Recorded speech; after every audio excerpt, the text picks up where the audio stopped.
যদি একটু সময় থাকে হাতে দেখো আমার ভিডিওটাকে, আর সময় হাতে না থাকলে জয় জগন্নাথ, জয় বলরাম, জয় সুভদ্রা মা আসছে উল্টো রথযাত্রা। উল্টো রথযাত্রায় আমি যাব পূজাদের বাড়িতে, একটু মিষ্টি না নিলে কি আর চলে? তাই মিষ্টি নিয়ে চলে যাব আমি। পূজা চিনতে পারছো না? চলো আমার সঙ্গে গেলে অবশ্যই দেখাবো পূজাদের বাড়ি, আর কি করতে যাচ্ছে আর কি হচ্ছে ওদের বাড়িতে অবশ্যই সম্পূর্ণটা দেখো তোমাদেরকে। সঙ্গে থেকো, সাথে থেকো। এই যে চলে এসেছি পূজাদের বাড়িতে, এত বৃষ্টির মধ্যে দেখো, মানে ভক্তকে কে আর বৃষ্টি ঠেকাতে পারে? একদম বৃষ্টিতে ভিজে যেমন আমি চলে এসেছি, সেরকম অনেক ভক্তই চলে এসেছে পূজাদের বাড়িতে। চলো আগে জয় জগন্নাথ, জয় বলরাম, সুভদ্রা মা একটু দর্শন করে নিই না আমরা। চলো এই যে চলে এসেছি এখানে, আর এখানে গোপুসোনারা তো আছেই। চলো সবার সঙ্গে একটু পরিচয়, একটু কথা বলে নিই।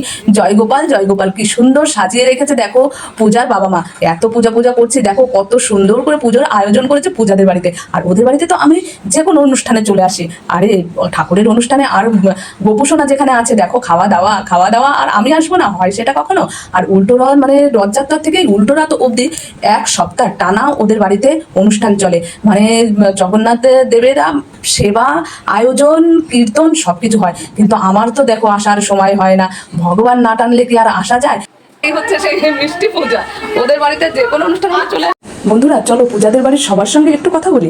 এটা হচ্ছে ওদের বাড়ির একদম ছোট্ট সদস্য গুড়িয়া। হাতু খাচ্ছি, বলো কি করছো তুমি? বল। জগন্নাথ দাদা কি বলেছে তোমাকে? কি বলেছে? বলেছে লক্ষ্মী হয়ে খাওয়া দাওয়া করে নেবে, সেটা বলেছে।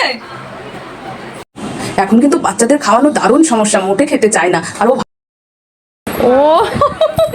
তাহলে তো আগে দে।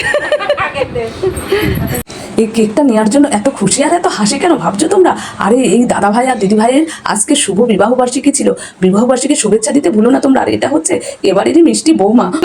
এই দাদা না লুঙ্গি দেখো দেখি বন্ধুরা, কাণ্ড কারখানা। লুঙ্গিটা নাকি দেখানো যাবে না। আর বাড়িতে যে অবস্থায় আছে দাদা ভাই, কোনো ব্যাপার নাই, বন্ধুরা সব বুঝে নেবে। কারণ সকাল থেকে কীর্তন, সেবা, নানা আয়োজন করতে করতে এখন তো একটু বিশ্রামের সময়। মানে ভগবানের বিশ্রামকে দিয়ে তার একটু যদি সুযোগ পাওয়া যায়, আর সুযোগ এত সুন্দর রথযাত্রার সুযোগ করে দিয়েছে দাদা ভাই। আর দাদা ভাইয়ের আজকে আরো মানে বিবাহ বার্ষিকী, ডবল শুভেচ্ছা, শুভকামনা। আরো একটা শুভকামনা, সুখবর। আমরা যে বিধাননগর কর্পোরেশনে থাকি, মানে রাজারহাট নিউ টাউন, এর মধ্যে এই বিদ্যুৎপাল মহাশয়ের দাদা ভাইয়ের রথযাত্রা ফার্স্ট হয়েছে। মানে এই সোমবারের দিন, সোমবার মহরমের দিনে পুরস্কার দেবে তাপস চ্যাটার্জি মহাশয়। চলো দাদা ভাইয়ের সঙ্গে অনেক কথা বলে, না বললে কি হয়? চলো যাই। চল বাবা, এখানে এসেই দেখে দেখো ভক্তরা সেবায় নিয়োজিত। আর সেবায় মানে ব্যস্ত দিদিভাই। তাও দিদিভাইকে কোথায় খুঁজে পাই? ভক্তদের সেবা না করলে ভগবানকে পাবো কি করে? তাই তো দিদিভাই সেবায় নিয়োজিত হয়েছে ভক্তদের। আর দেখো মানে কি বলবো, সবাই এত সহযোগিতা আর এত মানে ভগবানের কৃপা সবার উপরে। সবাই একদম একভাবে দিদিভাইয়ের সঙ্গে নিয়োজিত আছে এই সেবা। এত সব সেবার আয়োজন দর্শন করতে পারবে। হ্যাঁ, এটা হচ্ছে দাদা ভাই দিদি ভাইয়ের বিবাহ বার্ষিকীর মিষ্টি খেলা। মানে সবাই, হ্যাঁ, আর এই দেখো ভক্তরা সব সেবায় মানে নিয়োজিত হয়েছে। এত সুন্দর আয়োজন আর এত ভালোবাসা পেলে কেউ কি আর না এসে পারে? ভগবান যেখানে ভক্ত সেখানে, আর ভক্ত না থাকলে কখনো ভগবান থাকে না। তাই ভক্ত সমাগমে ভগবান থাকে। তাই দেখো সবাই সেবার আয়োজন করে সবাই না এটা আমি আরেকজন জিজ্ঞেস করছি আমি কার সঙ্গে কথা বলছি। এটা হচ্ছে মানে বান্ধবী ললিতা না, বান্ধবী দিদিভাই বলতে পারো। এটা হচ্ছে আমাদের সেই পূজার মা দিদিভাই। আর মানে রথযাত্রা থেকে শুরু করে চিন্তা করো, প্রতিটা দিন এরকম ভক্তদের সেবার আয়োজন করে, কতটা ধৈর্যের ব্যাপার। আর ভগবান সাথে না দিলে কিন্তু এটা কখনোই সম্ভব হয় না।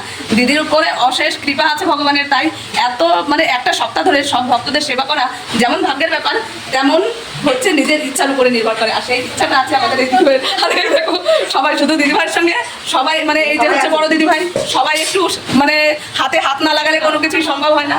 সেরকম যেমন ধরো আমরা এই অনলাইন প্ল্যাটফর্মে আছি, একে অপরের সঙ্গে মিশে যদি না চলি আমরা কি বেশি দূর যেতে পারবো? তাই এই দিদিভাইকেও সবাই মানে সহযোগিতা করে এই অনুষ্ঠানটিকে একটা সপ্তাহ ধরে টেনে নিয়ে যায়। যেমন রথযাত্রা হচ্ছে, আবার উল্টো রথযাত্রা অবধি চলবে এই অনুষ্ঠান। তোমরা যে আসতে চাও একদম সহজে চলে আসতে পারো। এটা হচ্ছে আমাদের গাতি পালপাড়া সারদাপল্লী। আবার জিজ্ঞেস করবে গাতি পালপাড়াটা কোথায়? মধ্যমগ্রাম, গঙ্গানগর, কাটাখাল এসে সারদাপল্লীর মোড়ে নামবে। মোড় থেকে নেমে বলবে আমি পালপাড়া যাবো। আর পালপাড়ায় এসে যদি বলো যে আমি বিদ্যুৎপাল দাদা ভাইয়ের বাড়িতে যেতে চাই, একদম চোখ বন্ধ করে তোমাকে একদম তুলে নিয়ে এসে ফেলে দেবে এই দিদি ভাইয়ের বাড়িতে। এবার তো জেনে রাখলে, প্রতি বছর যদি কারো আসার ইচ্ছা হয়। আর দেখো শুধু আসার ইচ্ছা না, যে কোনো জায়গায় যে কোনো জিনিসের এক একটা ইয়ে আছে। এত সুন্দর সেবার আয়োজন করেছে দেখো। দেখো সবাই চলো, তোমরা হয়তো ভাবছো এত কিছু দেখা এই যে চলে এসছে আর একজন দেখে। হ্যাঁ, একে তোমরা চেনো নিশ্চয়ই, আমার সঙ্গে কখনো কখনো দেখেছো কিনা বলো দিদি ভাই। আমি আর তুমি ছবি ছেড়েছি না। তা এই হচ্ছে আমার আর এক বান্ধবী, দেখো এটা হচ্ছে বান্ধবী ললিতা। হ্যাঁ, এটাকে বলতে পারো আমার বান্ধবী ললিতা। আরে এরকম বয়ফ্রেন্ড দেখো যদি একটু না তাকায় তাহলে সেজে সেজে লাভটা কি হয়? লিপস্টিকটা করেছি, তুমি কালো টিপ করেছো আর আমি তোমার জন্য লাল টিপ করেছি। দেখো দেখো আবার দেখছে সেটা একটু দেখো, ভালো লাগছে তো? লোল পড়ে যাচ্ছে। চলো বন্ধুরা, অনেক কথা হলো, অনেক ঘোরা হলো, অনেক কিছু দেখা হলো। জয় জগন্নাথ, জয় বলরাম, জয় সুভদ্রামা। আর তার সঙ্গে দেখা হলো গোপুসোনাকে। মানে এত সুন্দর লাগলো অনুষ্ঠানটা আমার। তোমাদের কার কেমন লাগলো জানি না। আর তোমরা কে কে ছিলে, যে ছিলে তাদের জন্য তো অসংখ্য ধন্যবাদ এতক্ষণ ধরে আমার সঙ্গে থাকার জন্য, আমার বকবক সহ্য করার জন্য। আর আমার তো আর সহ্য হচ্ছিল না, খিদে পেয়ে গেছিল, তাই আমি বসে গেলাম সকলের সঙ্গে সেবা করতে। হ্যাঁ, সেবায় তো নানা রকম জানোই তো। আর কোনো অন্নভোগ অনুষ্ঠান হলে সেবার আয়োজনের আর মানে শেষ থাকে না, কোনটা রেখে কোনটা খাবো। নানা পদে, নানা আয়োজনে, নানা মিষ্টিতে সে একাকার। তোমরা একবার না এলে, না সেবা করলে ঠিক বুঝতে পারবে না যে এই জায়গার এত সুন্দর ব্যবস্থা। আমি তো বলবো যার যার ভালো লাগবে, এবছর এখনো তো টাইম আছে, যে যে আসবে চলে আসতে পারো উল্টো রথের আগে। যদিও বা উল্টো রথ এসে গেছেন নাকের ডগায়। যাই হোক, যদি সময় পাওয়া যায়, ভাগ্যে থাকে, তাহলে হয়ে যেতে পারে দর্শন। অনেক কথা হলো, খাওয়া দাওয়াও শেষ করে চলো এবার তো একটু মানে অনেকক্ষণ থাকার জন্য তোমাদের একটু ধন্যবাদ না দিলে হয় না। অসংখ্য ধন্যবাদ পড়ে গেছে। এবার আমার পাতে চাটনি দেখেছো, চাটনি। এবার আমরাটা চাটি, এবার বাড়ির দিকে হাঁটি বললেই কি আর হবে হাঁটা? দেখো হয়ে গেল আবার জায়ের সঙ্গে দেখা। এই আমার এক জায়ের সঙ্গে দেখা। যাই দুটো কথা বলে আবার পূজা অনেক ভালোবেসে দিল, একটু প্রসাদ গুছিয়ে। ছেলে মেয়ে আসেনি আর নিয়ে কি আর পুষবো? আমি অমনি তাড়াতাড়ি বললাম না লাগবে না বলেও আবার যখন গুছিয়ে দিল একদম নিয়ে বাড়ির দিকে হাঁটা দিলাম। যাক, অনেক কথা হলো, অনেক কিছু হলো। আবার তোমাদের সঙ্গে দেখা হবে, কথা হবে অন্য কোনো ভিডিওতে। কোন ভিডিও চাই